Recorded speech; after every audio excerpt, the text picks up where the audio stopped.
আসসালামু আলাইকুম। ভিন্ন একটা পুডিং রেসিপি, সেটা হচ্ছে ম্যাঙ্গো পুডিং রেসিপি। তো সেটাই শেয়ার করতে চলে আসলাম। এই জন্য ডিম নিয়েছি, তারপর নিয়েছি আম।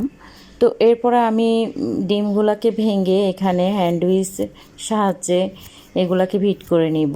তো এ পর্যায়ে আমি 1 কাপ চিনি দিয়ে দিব। চিনি দিয়ে আমি আবার কতক্ষণ ভিট করে নিব। তো এখন যেহেতু আমের সিজন চলছে, তাই ভাবলাম একটু অন্যরকম একটা পুডিং রেসিপি আপনাদের সাথে শেয়ার করি। তো এই পর্যায়ে আমার এটা দেখতে পাচ্ছেন চিনিগুলো হয়ে গিয়েছে। তো এর মধ্যে আমি দিয়ে দিলাম ভ্যানিলা এসেন্স, কারণ ডিমের একটা ফ্লেভার থাকে কাঁচা, সেই ফ্লেভারটা এই ভ্যানিলা এসেন্স দিলে আর থাকে না। তো এর মধ্যে আমি দুধ দিয়ে দিলাম।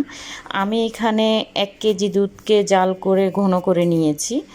তো এটাকে দিয়ে আমি আবার কতক্ষণ হ্যান্ডউইচ দিয়ে নেড়ে চেড়ে এগুলোকে আমি আবার মিশিয়ে দেবো। এরপর আমি দিয়ে দিলাম সেই ম্যাঙ্গো পিউরিটা।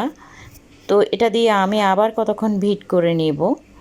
তো এর মধ্যে আমি ক্যারামেল তৈরি করে নিয়েছি, যেটাতে আমি এটা বসাবো। এই পুডিংটা আমি চুলায়, আপনাদের সাথে চুলায় কিভাবে করলাম সেটাই শেয়ার করছি। আমি কোনো ওভেন ইউজ করি নাই। তো এটাকে দিয়ে এটার ঢাকনাটাকে সিল করে দিলাম। তো ফিরে আসছি 20 মিনিট পর। তো দেখতেই পাচ্ছেন আমার পুডিংটার কী অবস্থা, সেটাই দেখব।